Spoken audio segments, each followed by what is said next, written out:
Buenas tardes, bienvenidas y bienvenidos un día más a Quedadas por la Igualdad, un espacio donde os invitamos a aprender sobre igualdad y violencia de género, de la mano de nuestras expertas. Hoy tenemos una invitada de lujo, ¿verdad, Patricia? Eso es Siria. Hoy tenemos con nosotras a una mujer joven, pero con gran trayectoria. Hoy nos visita Sandra Ahmed, presidenta del Consejo de la Juventud de Castilla y León. Esta leonesa de 26 años se ha convertido en la primera mujer en ser presidenta del Consejo y además es educadora social y especialista en igualdad. Hoy tenemos la suerte de que esté con nosotros para hablarnos de un proyecto muy interesante, el podcast Sorofem. Bienvenida, Sandra. Gracias por Hola, acudir a nuestras quedadas. muchas gracias a vosotras por invitarme y por poder contar también aquí el proyecto de primera mano con vosotras. En primer lugar, para quien no os conozca, ¿qué es y qué hace el Consejo de la Juventud? Pues para la gente que nos esté escuchando ahora y por primera vez escuche lo del Consejo de la Juventud de Castilla y León, el Consejo es el encargado de la participación y representación de la juventud aquí en Castilla y León y tiene como fin primordial el promover iniciativas que aseguren la participación activa de todo el colectivo juvenil en todas las decisiones que nos afectan y somos el representante de todas las formas organizadas de participación juvenil que forman parte, que actualmente forman parte más o menos unas 49 entidades juveniles de Castilla y León y consejos de la juventud, y además somos también el interlocutor válido de la juventud ante la administración autonómica y ante cualquier institución.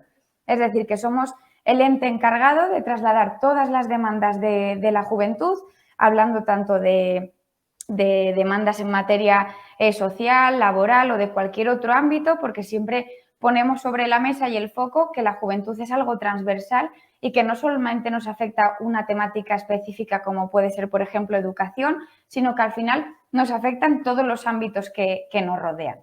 Y los consejos de la juventud, la verdad que son espacios muy chulos que invito a la gente que nos esté escuchando a participar, porque son espacios propios de la juventud, espacios seguros en los que la juventud podemos hablar y debatir de todo aquello que nos preocupa muchas veces y decimos sin la injerencia, ¿no?, de esas voces adultas que a veces tenemos siempre persiguiéndonos, ¿no? Entonces, los espacios de juventud, de los consejos de la juventud, son espacios en los que ponemos voz la propia gente joven sobre las problemáticas que tenemos y así nos aseguramos también que toda la voz que emitimos es un fiel reflejo de las necesidades del colectivo juvenil, de las problemáticas y de las opiniones. Y un poquito el cómo construimos toda esta voz, ¿no? Los consejos de la juventud somos organismos asamblearios, ¿no? Funcionamos de manera democrática a través de distintos órganos de decisión, que el más importante de todos y el que marca un poco toda la trayectoria del Consejo es la Asamblea, que la componen todas las entidades que forman parte y es el máximo órgano de decisión, es el que marca y lidera un poco todo el ritmo del Consejo. Y luego esta Asamblea también escoge una comisión permanente que luego es la encargada un poco de ejecutar, por decirlo de alguna manera, todo lo que se ha acordado en la Asamblea. Y bueno, yo formo parte de la comisión permanente, soy la presidenta, pero también me acompañan un equipo también de 8 personas voluntarias que somos las que un poco llevamos todo el trabajo durante todo el año que se ha acordado en la Asamblea. Entonces, en otras palabras, las asambleas, eso se marcan los posicionamientos y luego la comisión permanente es un poco la encargada de llevarlo a cabo. Y así brevemente un poquito es lo que son los consejos de la juventud y el de Castilla y León. ¿Y cómo surgió la idea del podcast Sorofem? Pues la verdad que desde el Consejo de la Juventud queríamos y buscábamos, ¿no?, un espacio en el que las jóvenes, sobre todo las mujeres jóvenes, tuviésemos un espacio para tener voz, ¿no?, pero a la vez un espacio que fuese también el altavoz de la igualdad en Castilla y León, un altavoz en el que podamos trasladar de una forma muy dinámica todo lo que se refiere en materia de igualdad, tanto un poco todas las problemáticas que que nos afectan, cómo está la situación también en Castilla y León, contar también con personas expertas en las diferentes materias que vayamos abordando y también poder tener testimonios, ¿no?, de mujeres que puedan hablar, puedan dar voz y ser así ese altavoz que pretendíamos en Castilla y León. Y así surgió un poquito lo que es el podcast Sorofem. ¿Por qué elegisteis el formato podcast para hacer este programa? La verdad que el podcast, aunque también es el gran desconocido, ¿no?, sí que cada vez está cobrando más importancia lo de escuchar podcast, ¿no?, mientras desayunas o mientras comes, ese ratito que te pones un podcast sobre una materia específica, y sobre todo está cobrando importancia en ámbitos que son sobre todo como educación, ¿no?, podcast educativos en los que aprendes una determinada cosa, un aspecto específico, y cada vez son más jóvenes los que van escuchando cada vez los podcasts, ¿no? Al principio era como el gran desconocido, pero poco a poco va cobrando importancia. Entonces, nos pareció también el mejor espacio, ¿no?, ya que, bueno, al final es un archivo de audio que lo grabas, se sube a una plataforma, pero puedes disponer de él en cualquier momento. No es igual un streaming que no lo puedes guardar, por ejemplo, o la radio, ¿no?, que o lo escuchas o también lo pierdes un poquito. Queríamos algo que también estuviese ahí, que lo puedas escuchar en cualquier momento, en cualquier dispositivo, incluso lo de suscribirte, ¿no?, y que te alerte la campanita en el móvil de, oye, hay un podcast nuevo, escúchalo, ¿no? Entonces nos pareció una herramienta súper chula, aparte de que el podcast pues aporta un montón de beneficios, pues ligado un poco a educación, pues el aprender también sobre nuevos conceptos, ¿no?, también el consolidar todo ese aprendizaje, también la mejora de la expresión oral, ¿no?, hablando de todas las fases del podcast, desde que se elabora, el guión, un poco todas las cuñas, cómo lo quieres encajar, todo eso también es un aprendizaje, no solo se queda solo en lo que escuchamos, ¿no?, sino que hay mucho trabajo también por detrás de búsqueda de personas expertas, también de mejora de competencias digitales. Entonces nos pareció la mejor herramienta también para que jóvenes adquiramos esas competencias y también luego para la gente que nos escuche, que aprenda contenido en materia de igualdad y también que escuche pues a las personas jóvenes de Castilla y León. ¿Nos puedes contar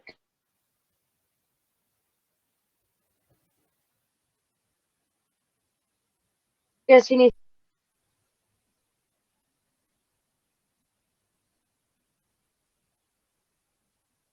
¿Nos puedes contar qué significa Sorofem? Vale, Sorofem, queríamos buscar un poco ese espacio, ¿no?, de igualdad, y sí que pensamos en dos palabras clave, ¿no?, en sororidad y feminismo. Queríamos hacer eso, referencia a esos espacios de sororidad entre mujeres y también poner un poco sobre la mesa todos los ámbitos de la igualdad y el feminismo, y así surgió un poco el concepto de Sorofem.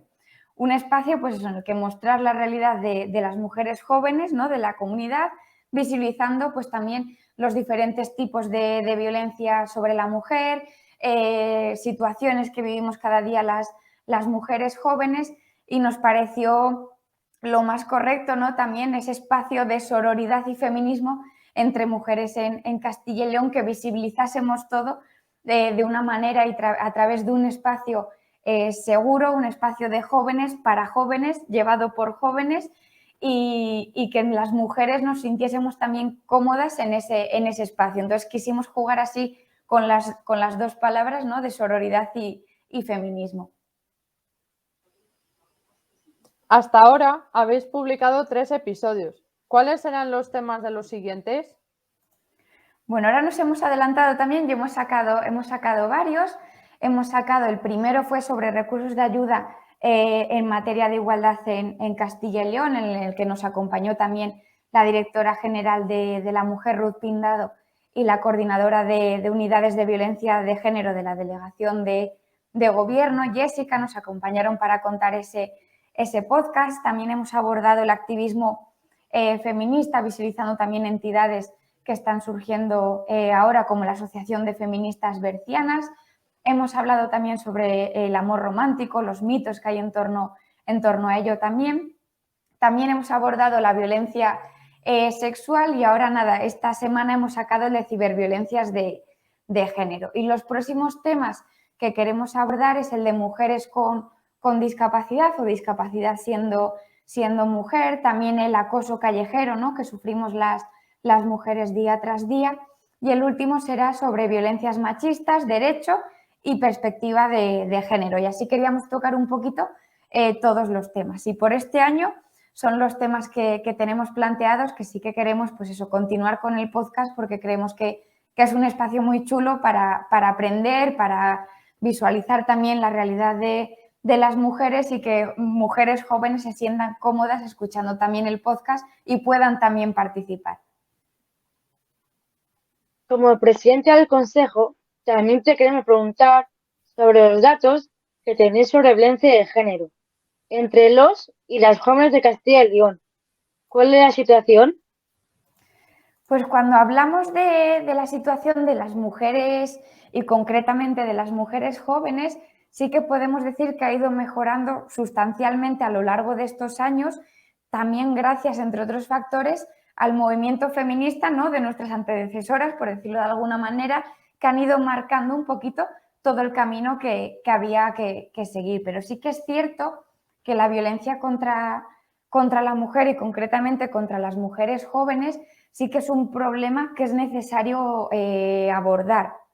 Pero sí que es cierto que existe en general un desconocimiento de las dimensiones que tiene el problema, porque se va acentuando, pero no tenemos, como quien dice, un estudio exhaustivo, ¿no?, de cómo está la situación de las mujeres jóvenes o mujeres incorporando distintas interseccionalidades. Tenemos como literatura parcializada, estadísticas también globales, ¿no?, pero no tenemos esos datos desglosados, incorporando distintas intersecciones. Entonces, a nivel general sí que hay estadísticas, pero a nivel sí que es también una demanda, una reivindicación, ¿no?, que se analice más la situación de las mujeres y la violencia que sufrimos las mujeres, incorporando distintas interseccionalidades, pues hablando de mujer joven con discapacidad, etcétera.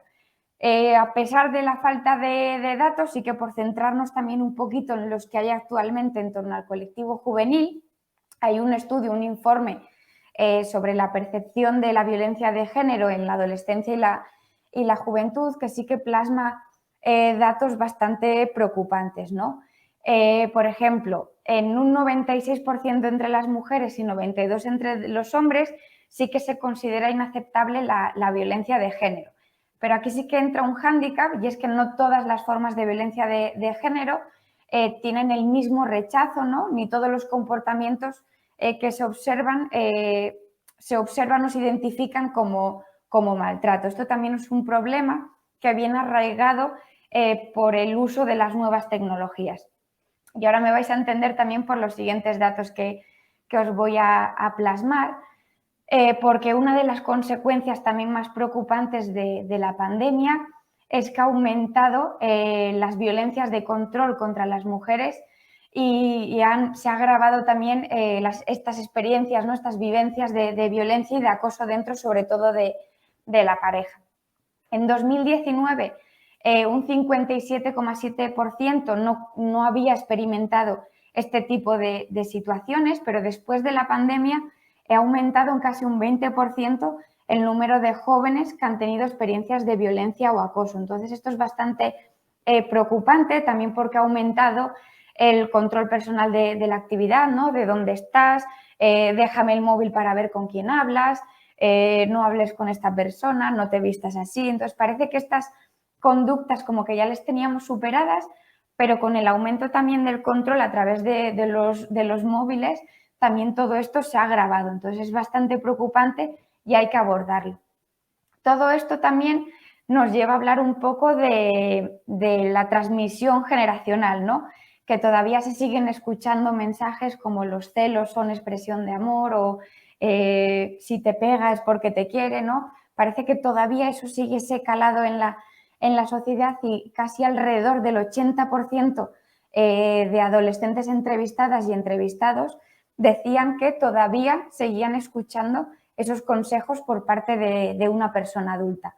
Entonces, en general, la juventud no somos ajenas a ningún tipo de violencia, pero sí que estamos muy influidas e influidos por todas las connotaciones culturales que nos arrastran, ¿no? Somos como esponjas también a la herencia cultural y todos los mensajes que vemos en el cine, en los medios de comunicación, la publicidad, todo ello al final va llevando y nos va incorporando, como quien dice, comportamientos que va a llevar también a actuaciones sexistas que van a desembocar en violencia. Entonces, todo esto creemos que es fundamental atajarlo de una vez, perdón por la expresión, pero sí que es cierto que creíamos que teníamos superadas determinadas conductas, ¿no? Pero se están acrecentando o aumentando con el uso también de los dispositivos móviles. ¿Tenéis datos sobre la realidad entre jóvenes con discapacidad? Aquí un poquito también, como os comentaba anteriormente, cuando hablamos también de mujeres jóvenes con discapacidad, incorporar distintas interseccionalidades, el número de datos desciende un montón, ¿no? Nos cuesta un montón encontrar la información. Entonces sí que los datos que os voy a dar son, como quien dice, de mujeres con discapacidad a nivel global, sin entrar en mujeres jóvenes. Sí que aquí es muy preocupante también porque cuando vamos aumentando, incorporando intersecciones, cuando hablamos de mujeres, la discriminación o las violencias contra estas mujeres aumentan exponencialmente. Y, por ejemplo, casi el 80% de las mujeres con discapacidad es víctima de violencia o tiene un riesgo 4 veces mayor que el resto de mujeres de sufrir concretamente, voy a centrarme en una, que es la violencia sexual. O sea, que aumenta 4 veces el riesgo comparado con una mujer sin discapacidad. Y las mujeres con discapacidad, la verdad, que son muy vulnerables también hablando en términos de violencia, porque como quien dice, están muy expuestas en el sentido de que conviven muchas veces la violencia de manera particular, en el sentido de que son llevados a cabo por miembros de su familia o por personas encargadas de su cuidado, incluso por personas desconocidas, ¿no? En concreto, por poner también así algunos datos, que tampoco quiero aburriros a datos, 1 de cada 4 mujeres que ha sufrido violencia de una pareja o expareja, hablando de mujeres con discapacidad, han consumido alguna sustancia para afrontar lo sucedido. Entonces, vemos aquí también cómo entra en factores como consumo de sustancias y cómo también la discapacidad muchas veces es consecuencia de la violencia que se ha ejercido sobre ellas, llegando casi a un 20% de las mujeres. Entonces, bueno, estos datos son también de una macroencuesta que se ha realizado en el 2019. Son un montón de datos también los que hay, pero como decía, de mujeres en general, ¿no?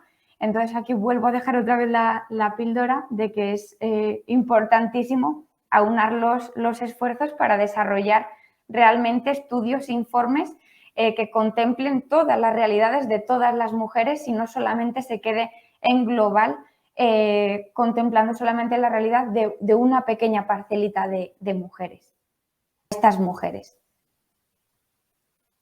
Y como presidenta y especialista en igualdad, ¿qué actuaciones crees que son importantes para prevenir la violencia de género entre la juventud? Yo creo que lo más importante para prevenir la violencia de género entre la juventud al final es la educación, porque la educación es la base de todo. Entonces, si educamos desde edades bien tempranas en igualdad, ¿no? En esa coeducación que se habla también, realmente acabaremos con todas las situaciones que se dan de violencia contra las mujeres. Y también hay que centrar las actuaciones sobre todo en lo que es sensibilización, concienciación y prevención, ¿no? Y lo que decía, sobre todo desde edades tempranas y de manera transversal. Y aquí también quiero poner en valor un poco todo el trabajo que se hace desde las entidades juveniles y desde las entidades del sector social, también en la consecución de esta igualdad de oportunidades y la prevención de de la violencia de género desde la educación no formal. Por otro lado, eres la primera mujer en presidir el Consejo. ¿Qué barreras habéis superado tú y otras mujeres para hacer esto posible? La verdad que cada vez somos más mujeres las que ostentamos pues, cargos de representación, altos cargos en entidades, rompiendo ese techo de cristal, ¿no? que tenemos aquí invisible y cada vez estamos accediendo más. No obstante, sí que queda mucho por hacer todavía, mucho por cambiar, porque continuamos en una sociedad patriarcal y vemos cómo es muy difícil que las mujeres accedan a cargos de representación, ¿no? Si acceden también es por ese acantilado de cristal también que se menciona, entonces queda mucho trabajo por hacer y la verdad que, bueno, puedo hablar de mi situación y de mis barreras, ¿no? Tampoco generalizar o puedo hablar de la situación de todas las mujeres porque cada una vivimos una realidad diferente, pero bueno, a pesar de ser la primera mujer en presidir el Consejo de la Juventud de Castilla y León, no me he encontrado, como quien dice, ninguna barrera dentro, hablando en el ámbito con mis compañeras o compañeros. Sí que es cierto que cuando sales a otros espacios, ¿no? Las mujeres como que tenemos que demostrar dos veces, ¿no? Una, demostrar que vales por ser mujer y otra, demostrar que vales como persona, ¿no? Esa, por mencionar así una, hay más barreras, pero realmente para acceder, la verdad que no me he encontrado así con ninguna barrera que pueda decir ahora mismo, pero sí que es cierto que cada vez hay más mujeres y más mujeres jóvenes en espacios de juventud, sobre todo ostentando cargos de representación. ¿Por qué crees que es importante la participación de las mujeres en asociaciones? Yo creo que es muy importante la participación de las mujeres en las asociaciones, pero tanto en asociaciones como en cualquier otro espacio de representación y participación. Al final son espacios de empoderamiento, ¿no? De sororidad, que antes decíamos la palabra con el podcast, y sobre todo de trabajo en red, ¿no? De conocer, sobre todo el empoderamiento, sacaría y pondría en el foco de estos espacios. Entonces yo creo que es muy importante que las mujeres participemos y estemos en todos los espacios posibles. ¿Tiene relación con la prevención de la violencia de género? No sé si tiene como tal relación con la prevención de la violencia de género, pero yo creo que ya en sí mismo, por ejemplo, en espacios de juventud, que son al final los que conozco, son espacios ya con mucha conciencia, ¿no? De igualdad de oportunidades, pioneras también en el trabajo de prevención de las violencias de género, tanto entre la juventud, entre la infancia, pero sí que yo pondría el foco en eso, que son espacios de empoderamiento, de trabajo en red, ¿no? De conocer a otras personas, otras realidades. Entonces, todo ello yo creo que también lleva a la prevención de la violencia de género de una manera o de otra. Y para terminar, ¿qué mensaje darías a la juventud para prevenir la violencia de género? No sé si mensaje como tal, pero sí que diría que el colectivo juvenil en la lucha por la igualdad y contra la violencia de género, nuestro papel es fundamental, ¿no? Porque al final la juventud somos el presente, seremos el futuro, pero ahora mismo, como quien dice, somos el motor del cambio, ¿no? Entonces, también es muy importante todos los posicionamientos que tomemos, ¿no? Todas las reivindicaciones que llevemos a cabo. Yo creo que es importantísimo el papel de la juventud, sobre todo por eso, porque somos el presente de ahora mismo, ¿no? Muchas veces se dice eso, que somos el futuro, pero no somos el presente. Entonces creo que es muy importante ese cambio que podemos hacer en la sociedad y sobre todo también es muy importante todas las actuaciones que podamos llevar desde la juventud en materia de sensibilización, concienciación y prevención, porque al final la juventud de hoy seremos las adultas y los adultos de mañana. Entonces, lo que hagamos hoy mismo en el ahora va a cambiar la sociedad que seamos en el mañana. Muchas gracias una vez más por estar con nosotras, Sandra. Iniciativas como Sorofen demuestran que las y los jóvenes de nuestra comunidad queremos construir una realidad mejor y luchamos por ello. Desde Di Violencia Cero os invitamos a escuchar el podcast que podéis encontrar en Spotify, iVoox y otras plataformas. Muchísimas Os gracias. esperamos en la... Perdón, Patricia, te corté. Nada. Os esperamos en la próxima quedada por la igualdad. Pero mientras, podéis encontrar esta y otras entrevistas en nuestra página web www.diviolenciacero.com. Os esperamos en la próxima. Hasta la próxima.